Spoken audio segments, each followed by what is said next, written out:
Thanks, everybody, for moving up. It was nice to have everybody closer.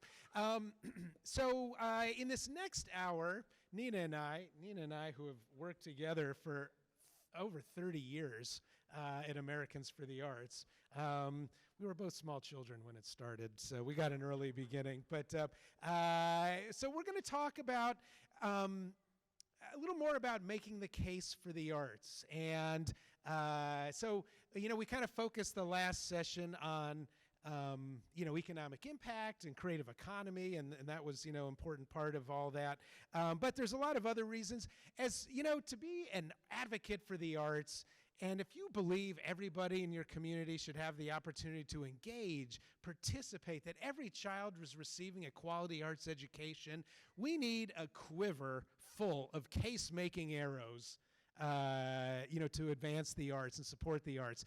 Now, if we had to pick one issue, I would say if I were some extraterrestrial from outer space, I'm here to advocate for the arts. Oh yeah, give me one talking point. I'd make it an economic talking point because that's just so often so well received. But sometimes you've got the congressperson who's about education, or somebody else who's about, business development or mental health. So we're going to get into some of those other topics today, just to sort of, and everyone has 10 reasons to support the arts.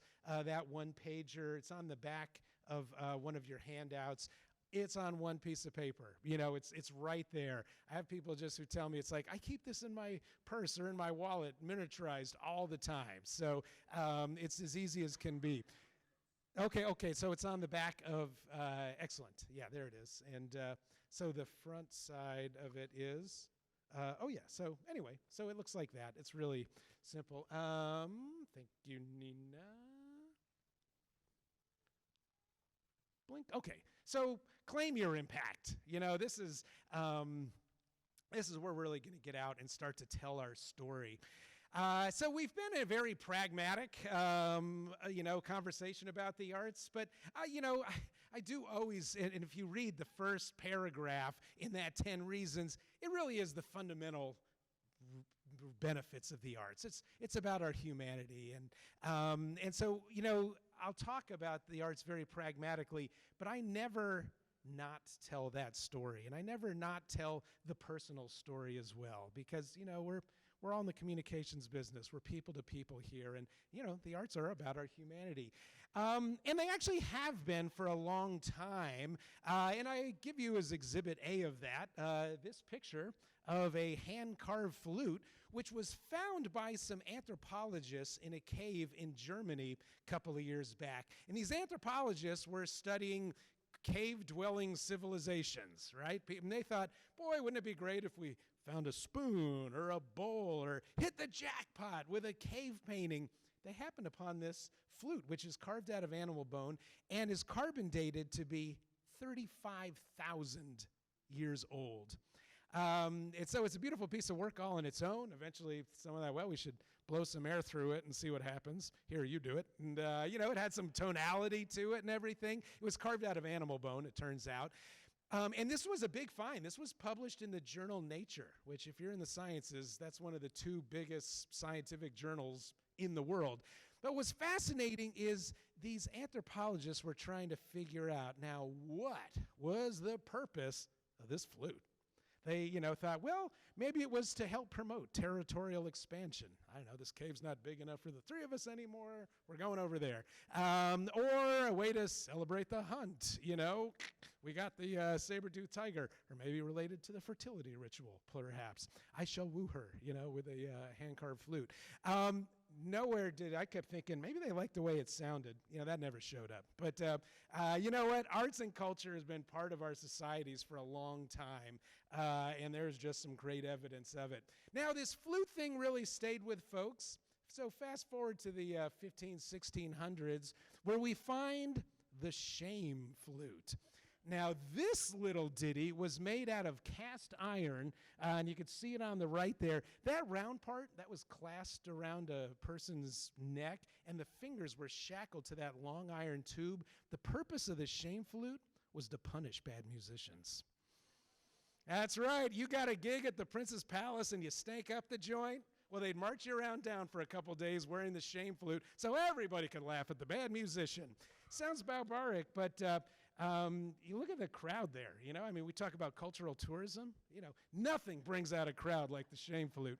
You can actually find this at the Museum of Crime and Punishment, which is where else in Washington, D.C.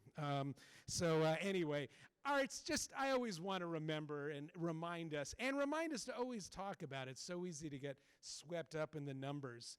The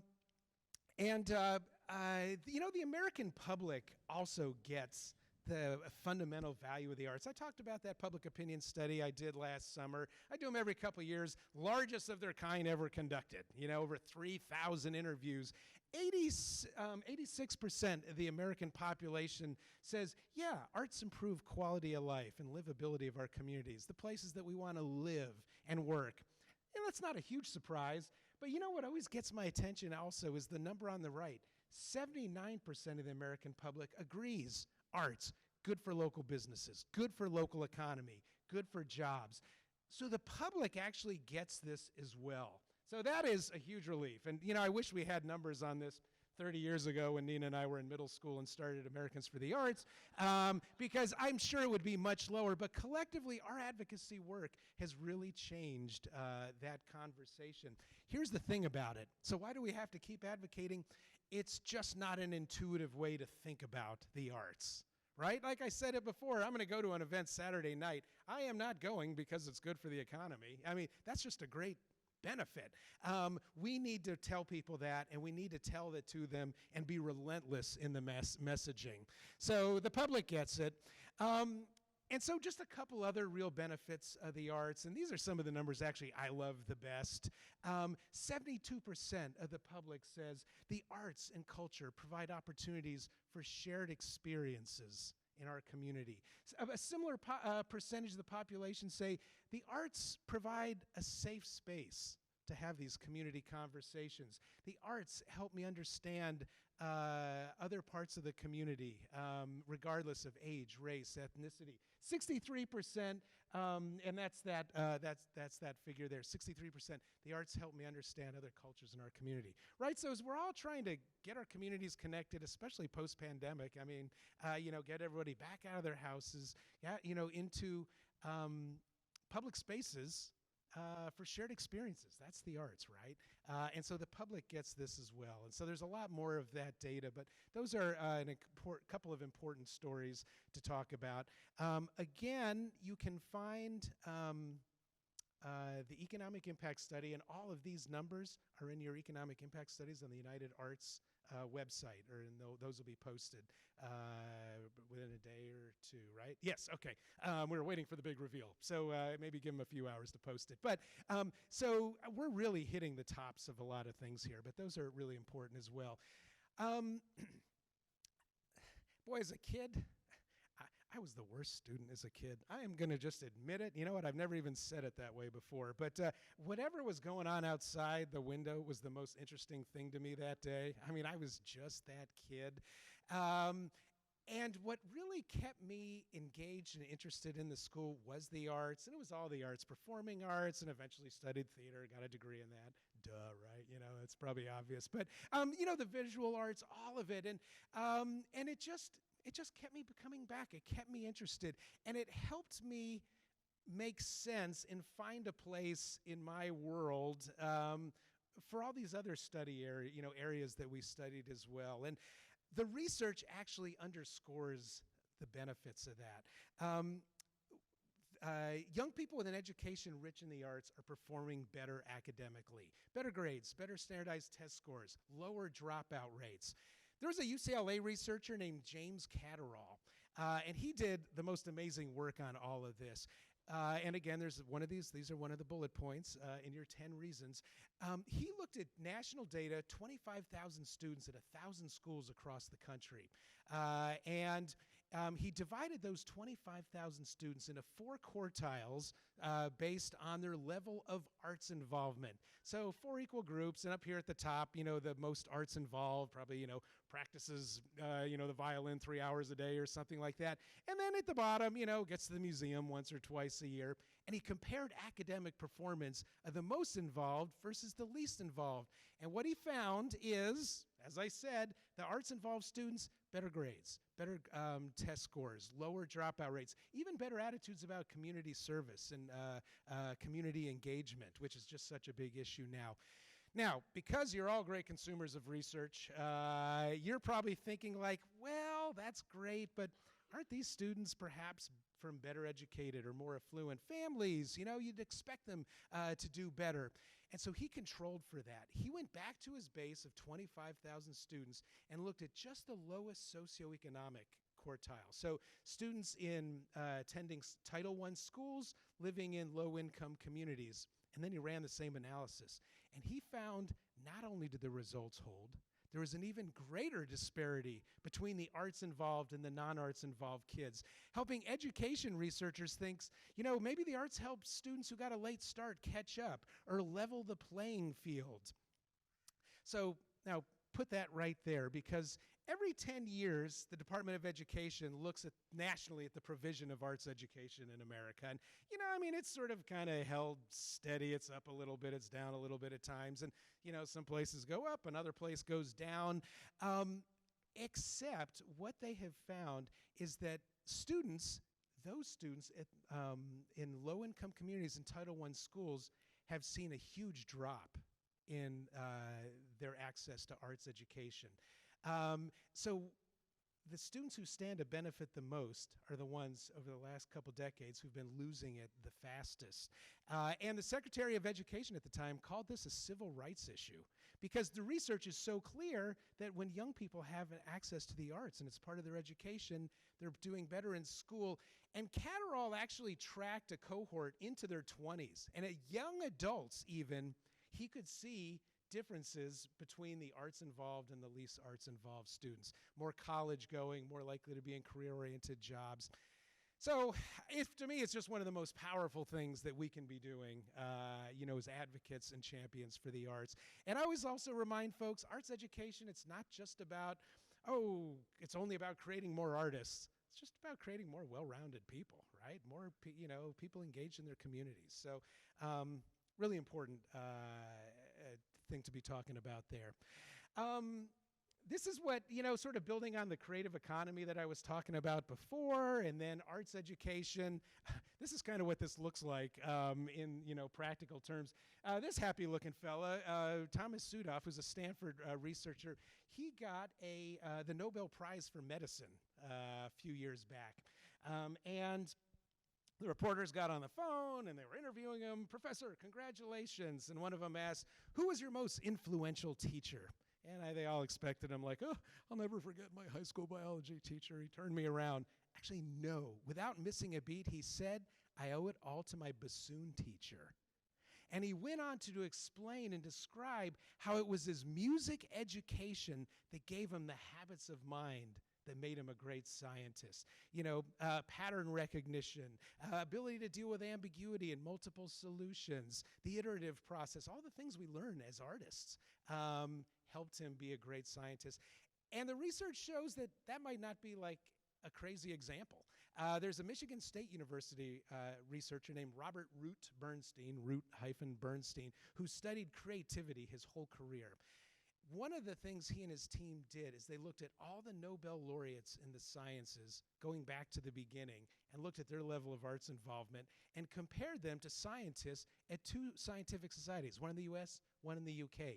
Nobel laureates, 17 times more likely to be actively involved as musician, as painter, as poet. So, correlation, but I think there's really something there, about our early benefits, our benefits that come from, our arts education later in life. Another area that I wanted to talk about is healthcare and mental health. So I have a medical research background, as well as an arts background. I worked at Stanford University, worked at Scripps Clinic and Research Foundation in La Jolla, California. Arts people wondered what I was doing in the sciences. The science people wondered what I was doing in the arts. And it's really sort of the same process of exploration, right? Just the content's different. You know, what if? When I worked at Scripps, every Tuesday at 3 o'clock, we used to have live chamber music in the lobby. And it was a beautiful lobby already and beautiful architecture, but they turned the fountain down. It was amazing. 4 musicians completely transformed the space. You forgot where you were. Patients could walk there, be wheeled in. They could bring their family. Medical staff was allowed. What we started to notice is that patients that we'd see in their rooms clinically, lethargic, depressed, you know, even if you have a view of the ocean, nobody wants to be in the hospital, right? You could see changes happening with people. Their eyes got less cloudy. Their posture got better. You could sense a greater awareness of the environment around them. And we used to think, something's happening here. It's like they're getting an IV drip of the arts. And there's this growing body of research now that shows when the arts are part of our healing, shorter hospital stays, less medication, fewer doctor visits, saves money. You know, just up the way, right, in Tallahassee at the Memorial Hospital there, they were dealing with the issue of pediatric CAT scans, right? And so if you've ever had one of these, right, they're these big, noisy machines, and, you know, everybody feels all, you know, uncomfortable and everything. Kids have a super high retest rate for these. And so that ties up the machine, and, you know, and so they got to get a sedative and sometimes a general anesthetic, you know, which means a night in the hospital. So they thought, let's try an arts intervention, a music intervention. And so an hour before the procedure, they gave the kids a little light something to relax, but they brought in a guitarist or a harpist to sit with the child, to play music, to talk. That reduced the stress and anxiety of the procedure, and it worked to a 97% procedural success rate, and saved an average of $567 per procedure on medicine time, anesthesiology time, nursing time, you know. And so, I mean, that's a win across the board. It's opportunities for musicians. It's, you know, our kids just having to take less of that medication, and, you know, it's helping the hospital system run smoothly too. So there's a lot of ways that arts and culture are improving the healing and the healthcare experience. During the pandemic, we heard of much more conversation about, bless you, about mental health. And during the pandemic, mental health issues actually tripled. The Census Bureau tracks it. And we saw anxiety go up. We saw depression go up. And more people seeking out care for mental health issues. So we were part of a big international study that looked with the UK and in the United States, that looked at tens of thousands of people who did a weekly survey for us. God bless them if you're one of those people. Literally, you know, in the end, close to 80,000 people who participated in this. And every week, you know, here were your activities and how are you feeling? And they had different kinds of questions and different types of activities. What do we find out?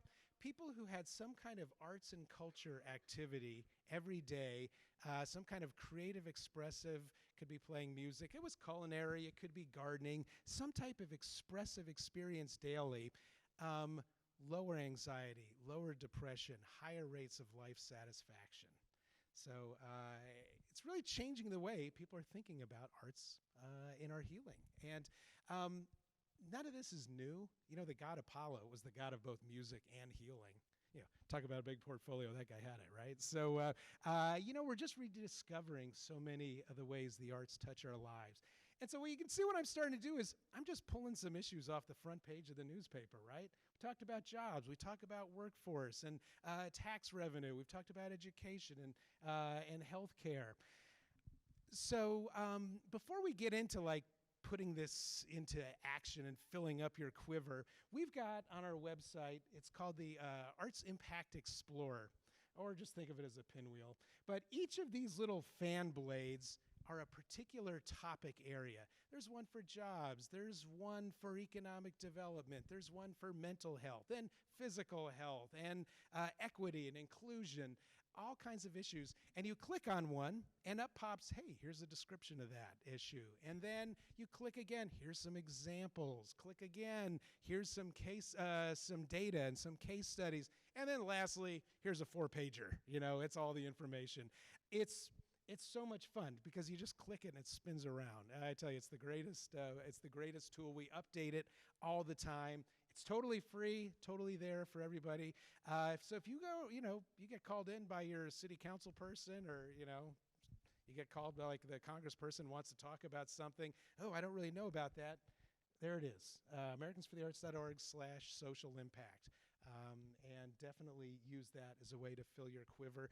I do want to highlight again, back to the economic impact piece, which Jennifer and Trudy was talking about, is the Arts and Economic Prosperity Calculator for your community. This is a way, go to the website or go to page 26 of the report. It's something you can just really do on a napkin.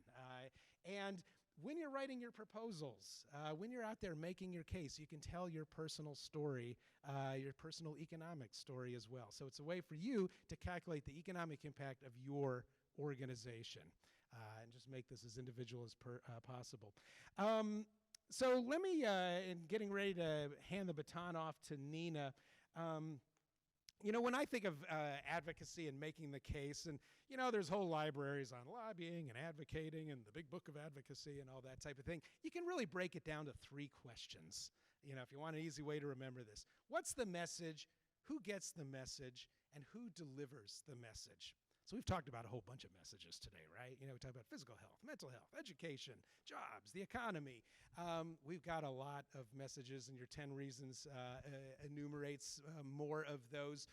The second question, who gets the message? And that's where we have to do a little bit of our research, right? We've all got decision makers and authorizers in our environment, who are deciding on our grants or deciding on policy.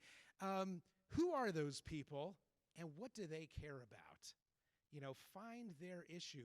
And we have to be able to talk about all 10 of those reasons to support the arts. But, you may want to lead with the education one if it's the person who cares the most about education.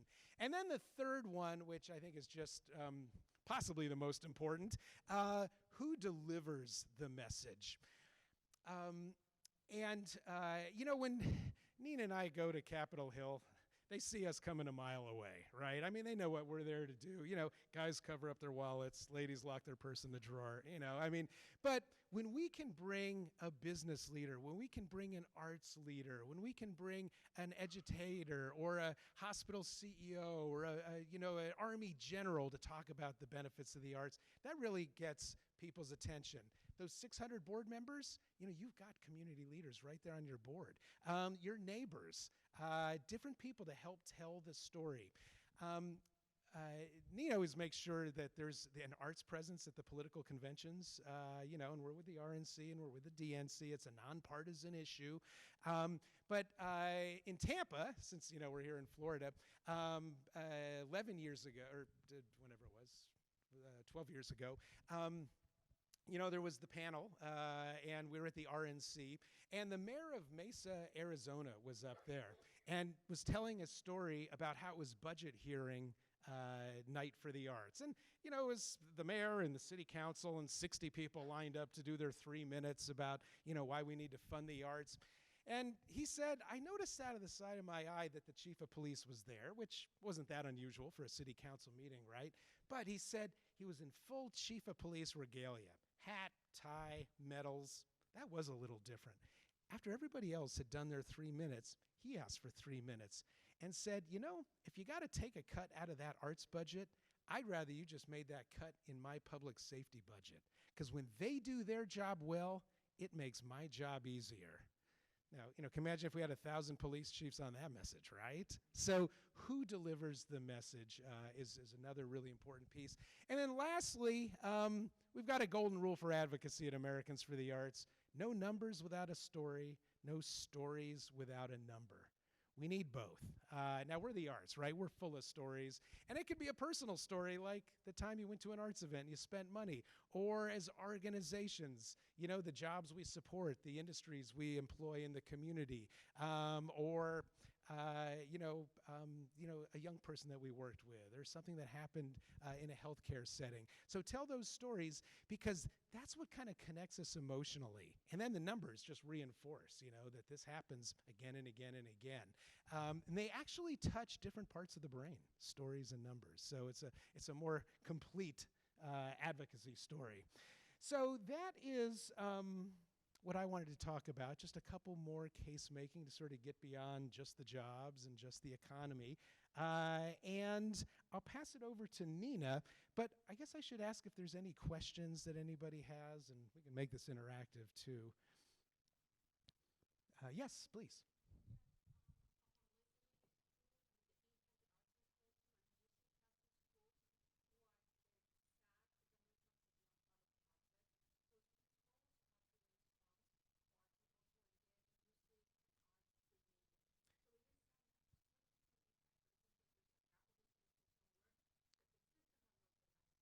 Yeah, right.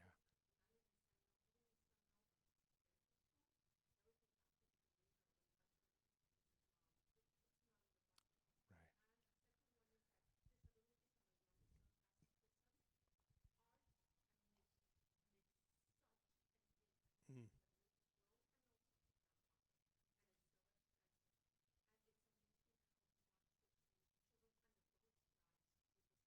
yeah,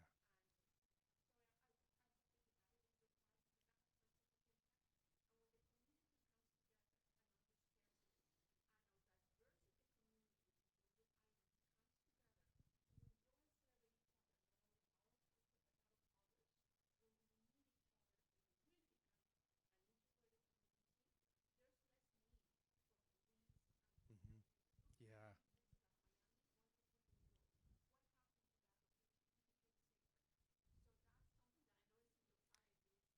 yeah, right.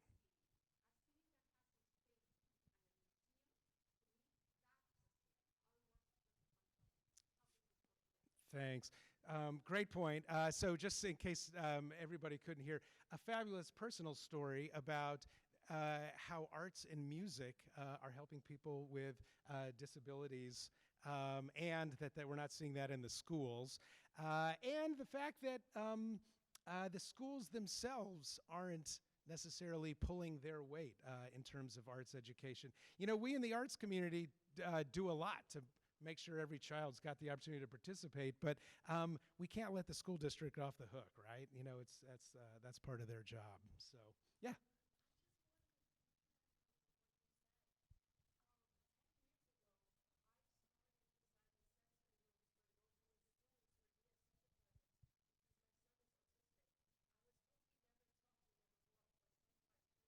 Oh my, wow, amazing.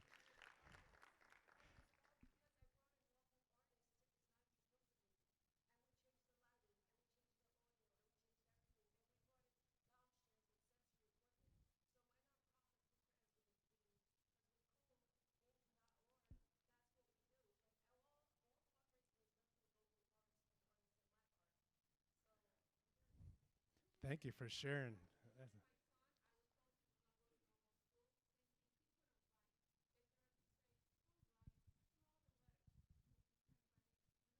hmm,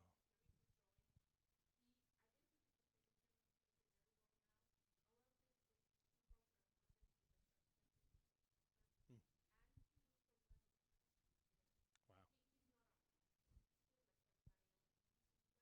Hmm. Two amazing stories right there. Thank you for sharing those.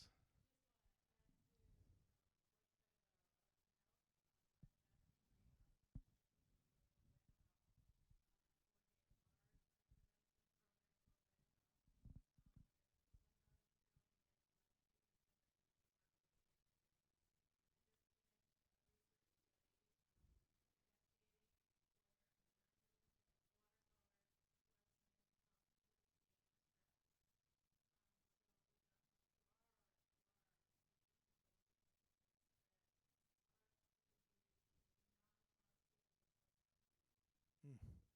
Incredible. Thank you for sharing. Wow, great stories here. Yes.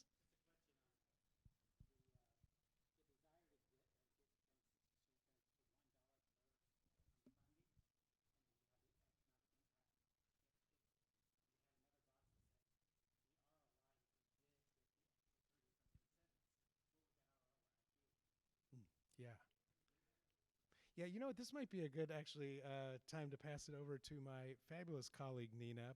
Like I said, and we'll pick that up your comment there, which is a great one. I'll just you've heard a little bit about her, but this person right here has transformed advocacy and lobbying for the arts in America at the federal, state, and local level. So it's just I'm a really always friend. You're amazing. So.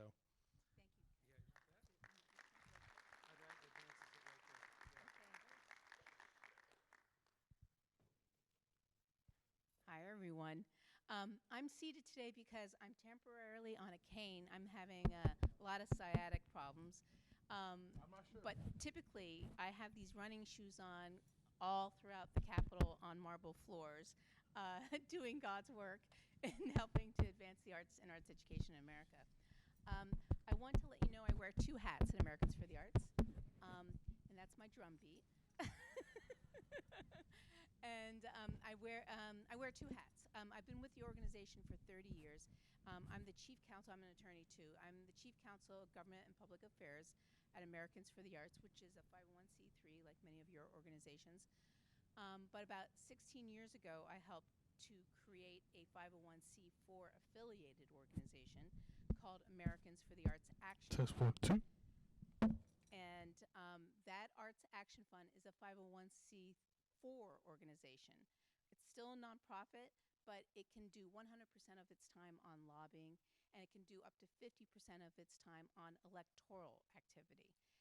We're one of the only organizations out there on a national level doing that with a connected political action committee, which I raise money to help get pro arts congressional members elected into office, which is what has helped create a very much bipartisan Congress in supporting the arts. Regardless of who's in control of the House or the Senate, we have a bipartisan support for the arts in America. My presentation is right there on that link below if you find anything of interest or download. We've already put it up on our website at artsactionfund.org, at central-fl-advocacy. Okay, so you brought up the question about why the Arts Matter fact sheet and a component of that. Let me first talk a little bit about this fact sheet. So I want to underscore what Randy said, that there is no data without a story. We will never talk about data without a story, and we will never tell a story without data, because both mean a lot, and it depends on who your audience is. I remember when George Bush, the son, became president, he had a line that went across the Office of Management and Budget that put together the budget for the government. And he said, only in God we trust, all else need data and numbers. And so everything, especially during that administration, had to have data. But the thing is that nobody cared about the data unless it had a story that was compelling and memorable. And that's what I think Randy epitomized so beautifully in his stories that he told today. Everything had some data points and some story, but you're going to remember that knitting story, right? You're going to remember that knitting story because it pulled together so many jobs and economic impact. And you can always deliver the numbers, but the story you're always going to remember, and it's going to help you tell your own story and the economic impact of what's going on in your organization and in your community. So one of the things that I did is to help put everything together in a one-pager. I cheat, it's front and back, so it's really 2 pages, but it's, it's one piece of paper. And you got the handout today, and if you could hold that up so people could see what it was. Okay, the front page is the data, and the back page are the stories. And it's not all the stories, it's just some of the stories. And the other thing that we do is it's a what I call a leave behind advocacy piece that you can use for either your federal advocacy purposes or your state advocacy purposes, or even it can be customized further for your local advocacy purposes. In this case, you see 2 columns. The left column in blue are the national numbers, And the lime green on the right are the state numbers. So this is specifically why the Arts Matter in Florida.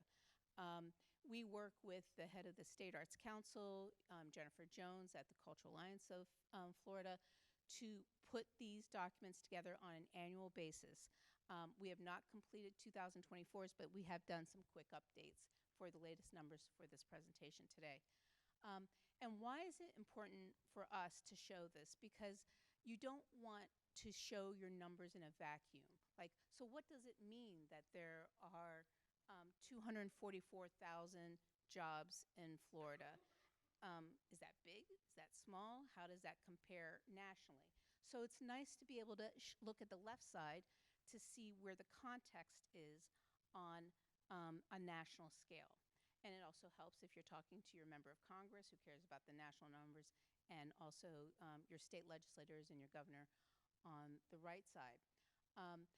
The other thing we do is kind of help explain, because there are a lot of numbers given out today, numbers called the Bureau of Economic Analysis, which is out of the U.S. Department of Commerce, that has a scale of looking at the GDP, gross domestic product, of the arts sector.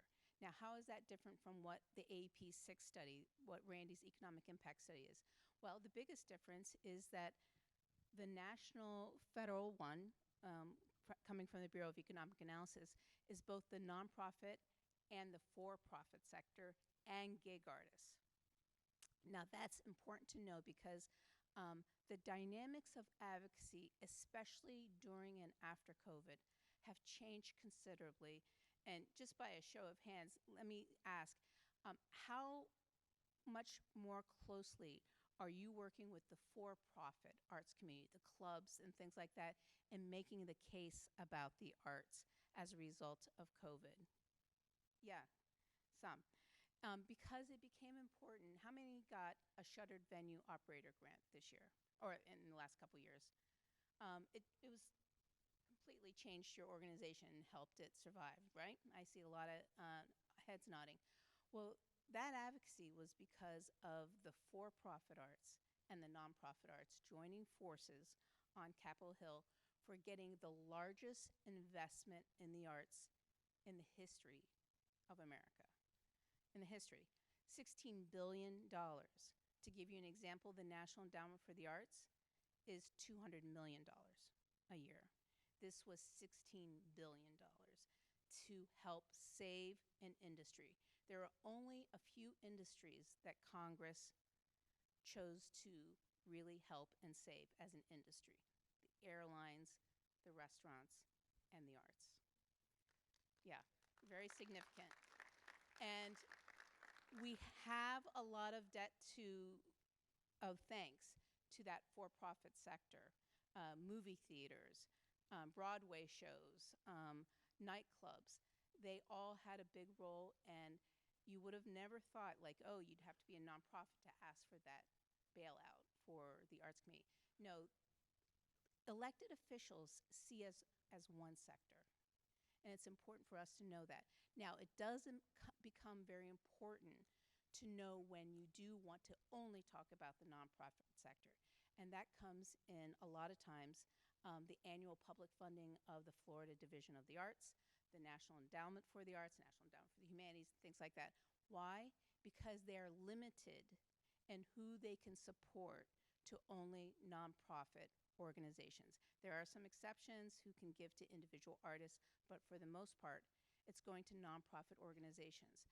That's why Randy's study becomes so important, because now you can isolate the economic impact of just what those nonprofit organizations are giving as an ROI on the public investment in nonprofit cultural organizations in your state, in your community, and in the country.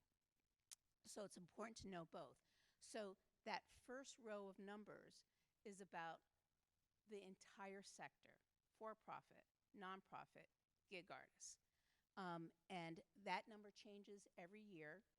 The Bureau of Economic Analysis comes out with its new numbers around April, sometimes late March, but April of each year. So you will see the Americans for the Arts Action Fund update these fact sheets within a week of all those numbers coming out. Another thing that's nice is the National Endowment for the Arts paid extra money to the Department of Commerce to break this down by state, and Randy had mentioned that as well. That's why we can provide the GDP numbers for the state of Florida of the entire cultural sector, and that's on the right side. So 3.1% of the GDP in the state comes from the arts sector, arts and culture sector. Yes, ma'am. In the GDP stuff? Yeah. So there is a link as the source where you can go. I don't have it memorized. Where you can go where it will show all of the states for every single state in the country and some U.S. territories as well. But it does well. And it is, while 4.4% of the nation's sector of the arts is at the national level, it's only 3.1%.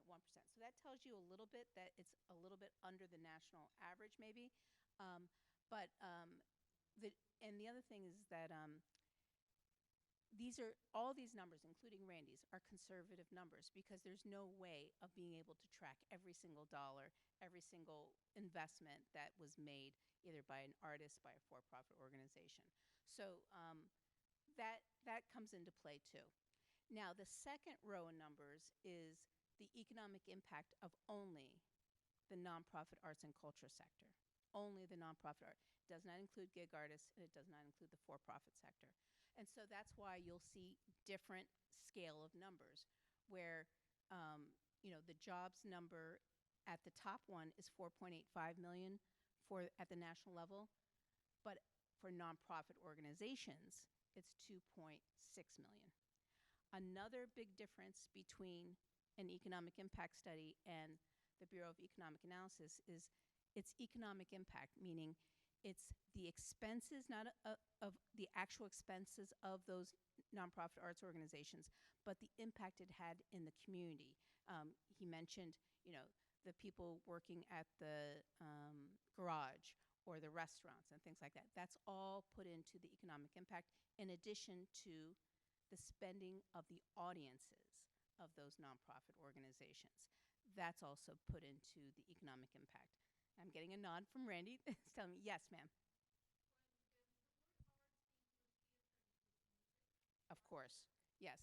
But it also, so it's arts and culture, and Randy, it can be zoos, historical museums and sites, any other kind of different ones. Yes. Really treacherous stairs. The most, yeah. So one of the changes we made, those stairs, I can't believe there's not like a team of lawyers waiting for somebody to go down on those.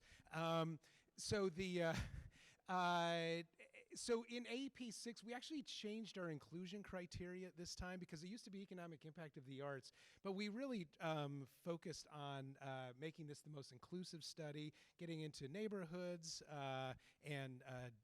or with arts organizations serving communities of color. And one of the things we found out from our task force and advisory boards is that in some areas, it's a library, or it's a social service organization, or it's a fraternal type of organization that's the cultural provider in that community. So we changed arts and culture to encompass more of that. So good question. It's a more expansive definition now.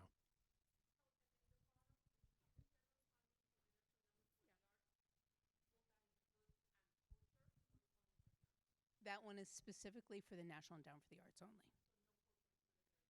Well, what would you include as, you mean like National Endowment for the Humanities, Institute of Museum and Library Services, right? No, this is specifically for the NEA, that particular item. Yes.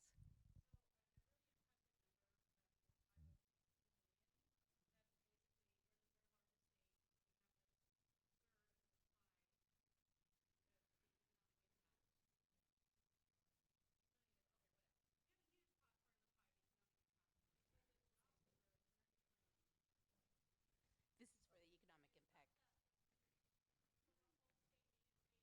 Oh, no, no, this isn't the state number. That's Central Florida. Do you see right there in green? Yeah, so we customized this for this session, but typically, And then below that are the state numbers for Florida.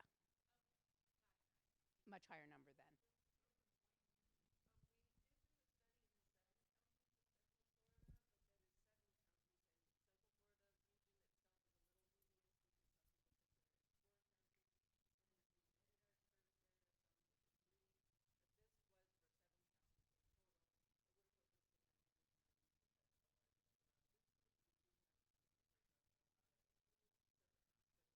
Yeah. Just in this area, how many economic impact studies were there just in this area? So, but there's a report for each of those on the website. There's the cultural district. There's Orange. There's the 7-county region. There's Orange County. There's City of Orlando, Winter Park. There's the cultural district. Yes, Lock Haven.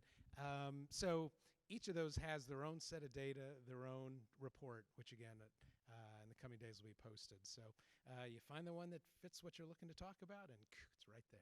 And all the data are a little bit different, right? Because it's different geographical footprints. Sure. So then that third row we jumped ahead to, and that is public funding money. And you had asked, right now we're at about 62 cents per capita of federal funding for the National Endowment for the Arts only. That's all we're talking about. And you're suggesting, could we make it show what the ROI would be if it were at $1 per capita? So that would require us having a study on what the economic impact is of just the investment in the National Endowment for the Arts, which I don't believe exists, right? So I'm not sure if we could make that, Probably calculate something, right?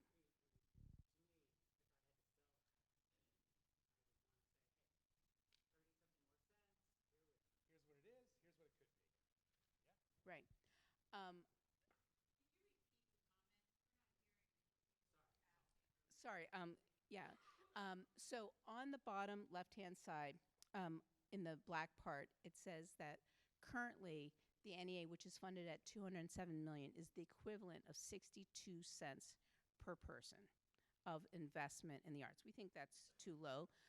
We have a goal of trying to get it up to $1 per person.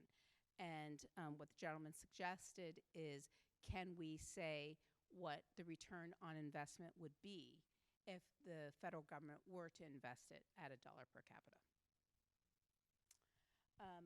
And then on the right side are some of the state numbers from the previous year. And it doesn't also include how much the NEA grant was, and also NEA grants that came directly into the state.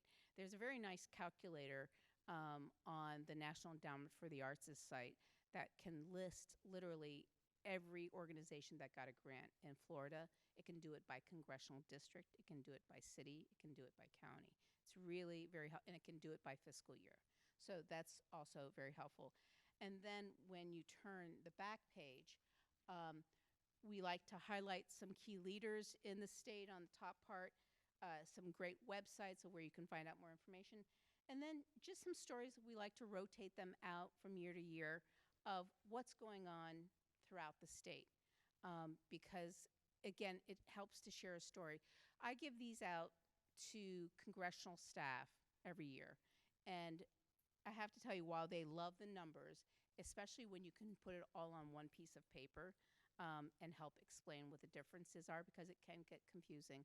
And I find it's my job to make sure that it's very crystal clear, because when you see them make floor statements on the floor in the well of Congress, or if they're writing letters back to constituents who have either criticized the member of Congress for funding the arts or have asked for more money to support for the arts, they always use the economic data. Always. I can't remember a single time that they have not referenced the economic data, but they always want to have the stories to back it up. And then Randy mentioned how who delivers those messages are key, because a compelling story is something that they will grab and use for speeches, for years to come. You tell a really great, compelling story, and they will retell it thousands of times in front of really important audiences and on national television. So make it your goal to tell the most compelling story that is so memorable that your elected official wants to take it and run with it. Of course, they'll give you credit for it, but it makes a difference. So these are, as I mentioned, updated annually. You have the most current one. We did customize it for Central Florida. Typically, it would show only the state numbers, but we did want to show both for this particular situation. And I also, before I do that, I want to show that you can download it on the top left-hand, artsactionfund.org/Florida. And that's where you'll find that with a lot of like social media things that you can post as well regarding the fact sheets. Randy went through the top 10 reasons. And he didn't necessarily show it to you in like, this is number one, this is number two. That's written on the back of your documents. I want to let you know that we have these great social media pieces that you can use on your own social media, on your website. If you want to highlight a particular factoid, just go ahead and take these images and use them.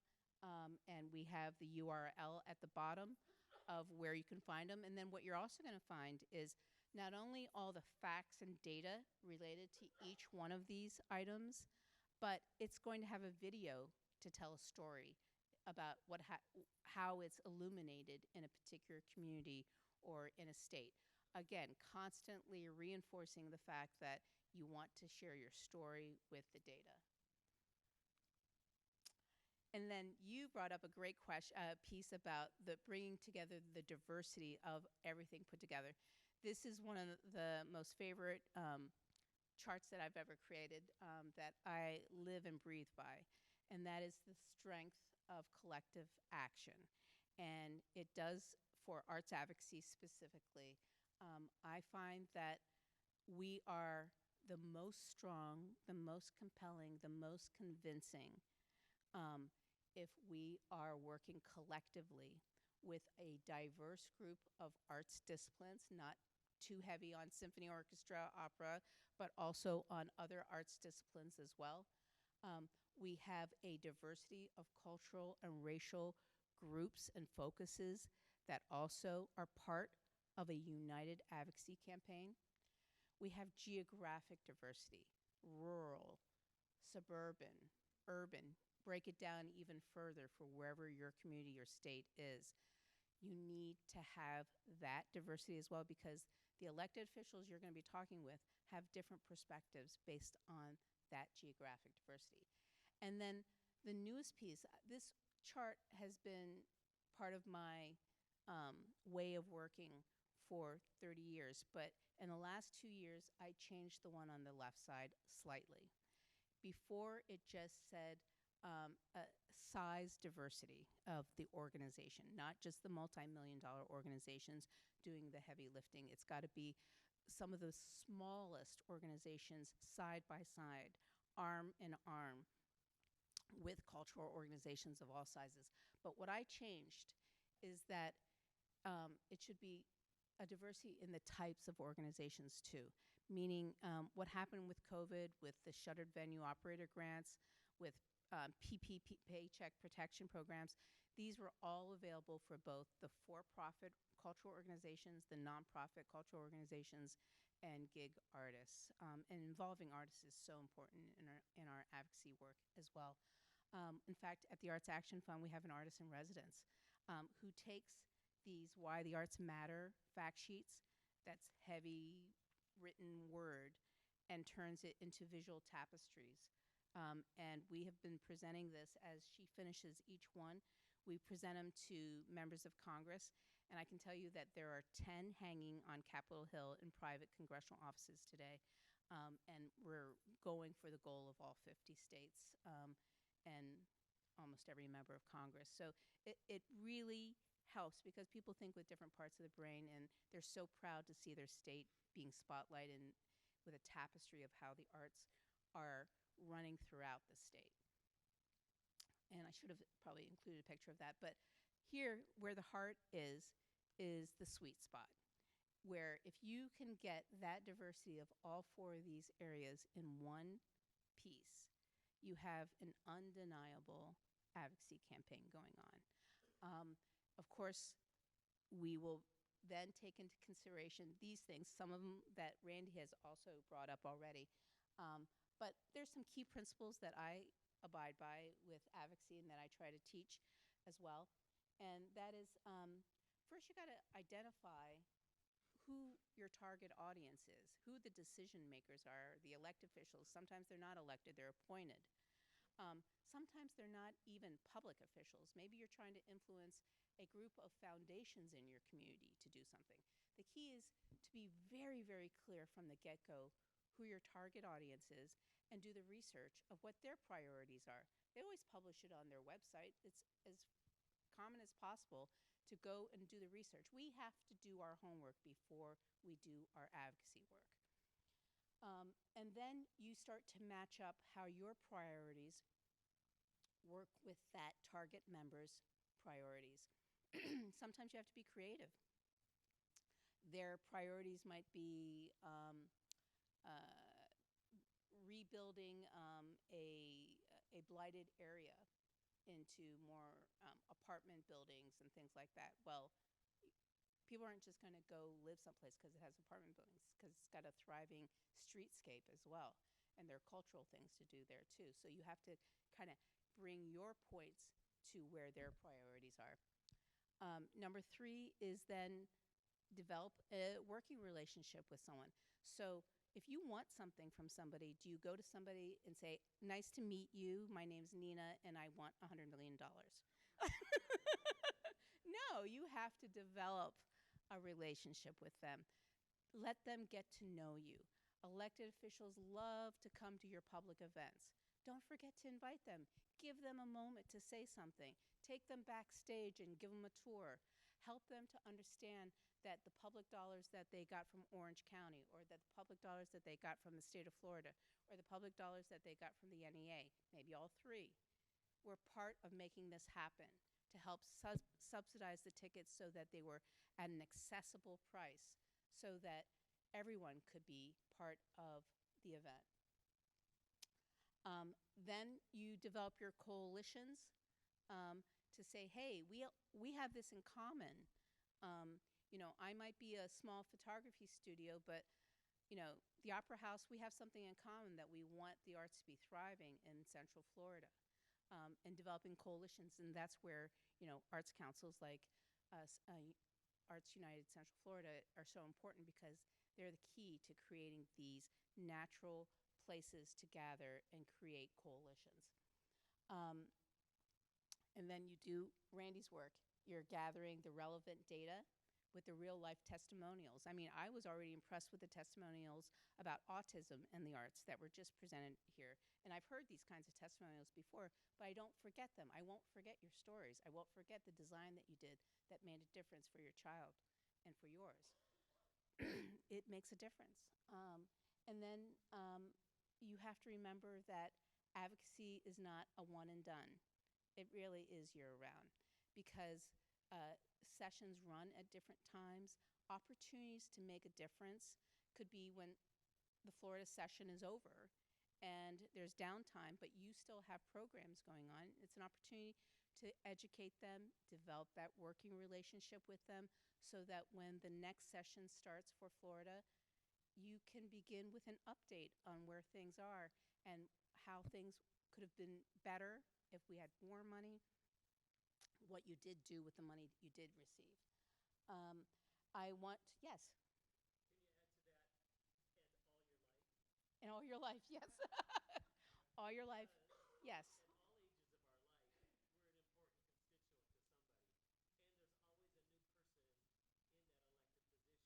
Yes.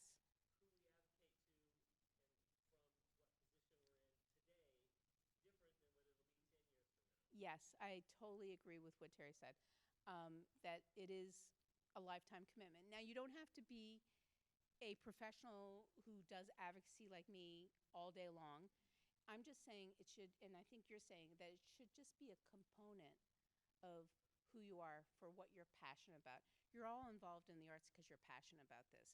So we want to take your passion into policy and to make a difference for everyone in your community. Um, and that's where advocacy comes into play, is really creating a legacy difference in your community. Number 7 is engage the media. Make them your best friend.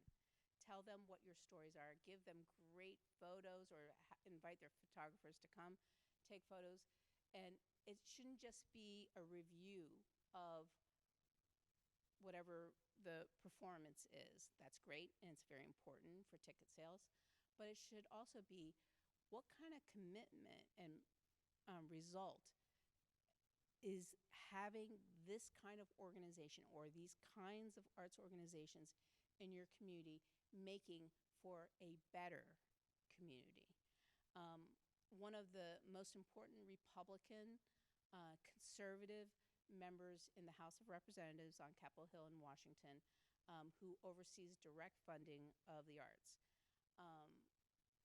I typically go in there and I give them, here's the latest, the economic impact, here's this, here's what's going on in your community. Oh, and I brought your constituent in. He goes, listen, I got it. I understand all that. He goes, but here's the most important thing that matters to me, and that is that the arts build better communities and they make them more livable. That's what matters to me. And that is coming from a conservative Republican. And you think, okay, he needs the economic impact numbers. No, you have to customize it to who they are. All because they're a Republican doesn't mean you lead with an economic argument. You have to get to know who they are and figure out how to best tell their story. So now I go in and I talk about how the arts improved Boise, Idaho, because that's where he represents. And I bring in a constituent, what we call district captains. In fact, Jennifer Evan is the district captain for Orlando, and we bring her in here. She is being very helpful in working with Maxwell Frost, who wants to be a real arts leader on Capitol Hill and is planning on introducing legislation to help artists specifically sometime this spring. So it's really important. You have a really great member of Congress who's willing to go on Meet the Press and say that an artist should be at every policy table in the federal government. Yeah. Yeah, you don't get too many elected officials who are willing to use their precious Meet the Press time to say something like that. And then social media is not only here to stay, it's becoming more important than ever in advocacy and public policy. Don't forget to tag your elected officials.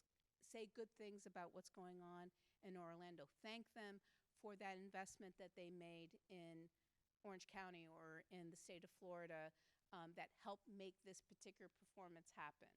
And tag them in it, because they all, guess what, have now hired social media experts on their staff who do nothing but track what is being talked about their boss.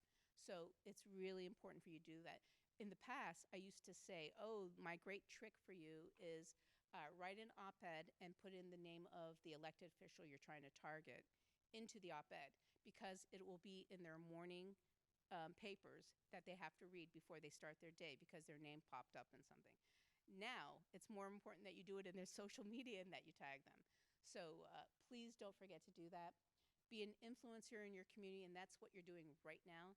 You are hopefully going to take what you're learning here, and you're going to tell everybody else about it, preach about it, get them to understand, hey, it's cool to get on that bus to go to Tallahassee and lobby for the arts. That's the kind of influencing we want to do. Yes, you had your hand up. No, I don't think, so to repeat a little bit of that question is, do elected officials understand the timing of when funding is needed for particular highlighted cultural festivals like September, National Hispanic Heritage Month, things like that? No, I don't necessarily think that they do, and that certainly more advanced planning and letting them know, okay, so these are the kinds of things that we want to highlight. I think it could be done. I think that coalition work where, you saw the heart in the middle with the diversity of things, getting your colleague organizations who are not race or cultural specific, but are an arts discipline specific organization to understand what your issues are so that they carry the water for you and you carry the water for them on their issues. That's where you can make progress, I think. Yeah.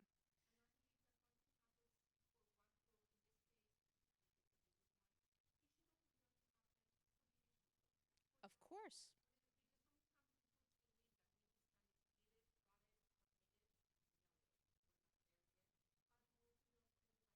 Yes. Yes.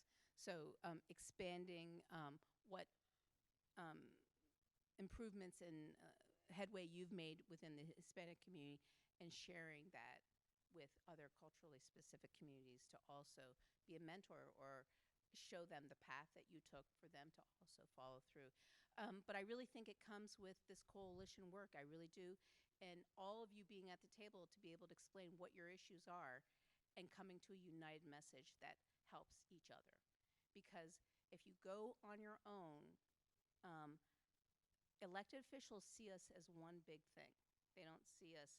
And so if there's differences among us, that mean for them, they translate that to I'm not going to make any decision because it's a no-win situation because the community is divided. So I'm not going to get into this fight. Um, but if the community comes together united, very strong, listing all of the things that they're looking for, it's hard for them to then say no because you're giving them an opportunity to have a winning way of voting and making policy changes. And then finally, I'm just going to end it with this piece, and that is each of you should commit to having an elevator speech, something that you can make the case of who you are and what you want in less than 30 seconds. And practice it in front of a mirror because every day and every moment is an opportunity to make a case for the arts and what you're doing. And preparation is the key to you being very convincing and very professional. So just make a commitment to yourselves right now and to say, I'm going to do an elevator speech and I'm going to practice it in front of a mirror. I'm going to even have my friend videotape it or self-videotape it until you feel really confident about it. And you are going to be amazed at how much you're going to use it and how much success you'll have with it. Thank you, everybody.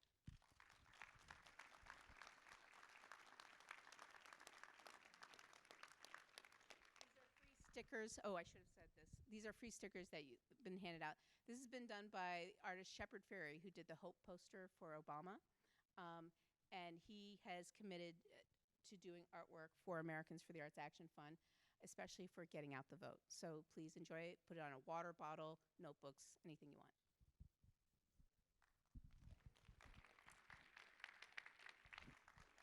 Thank you all. This is who we are. This is what we want to be for you as your champion. We want to be your resource to help you thrive. And so thank you for coming and helping us thrive as a community to make our case. We know what we're doing is really, really good, but having this information, these examples, is so strong and powerful, and telling it in your own way, with your own story, with your successes and your aspirations. Because there are so many amazing, innovative dreams and ideas in this room, and we want to help you make it happen.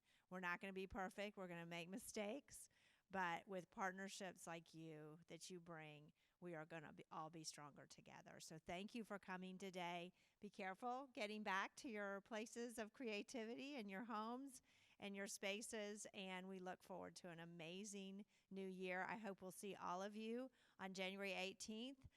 Also, everyone is invited. We are celebrating the 25th year of the publication of our magazine, which you have the most recent there. If you've been featured as an artist, if your organization has been featured, if you've attended something for the first time because of that great magazine, please show up. It's at Orlando City Hall, 5:30 to 6:30, free event. Bring your friends and family. Stay downtown. Is that third? No, it's not third Thursday. But anyway, just have fun downtown. We're just real excited about celebrating artistry, which or Orlando Arts and O Arts, and David was here. He helped start it at the Sentinel many years ago, 25 years ago. And then January the 18th, when we celebrate all of you and the work you're doing in the community and the collaborative campaign, 5:30 to 8:30. Friends, family, neighbors, artists, colleagues, whoever you want to invite. It's free. There's free parking. It's easy to get there. It's going to be a lot of fun, and it's going to be a great community builder for us. So don't forget that. RSVP so that we know that you're coming and we have enough food, which is always important in the evening, and drinks. And just thank you. Safe travels. We're glad you know more about us now from coming here, and we welcome you always to our community. So thank you all.